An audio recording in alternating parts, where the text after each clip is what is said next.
There are two different pronunciations for this word.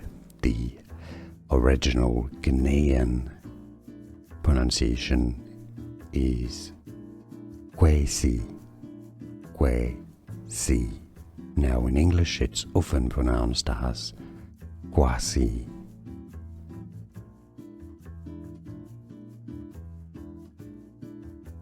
There are two different pronunciations for this word.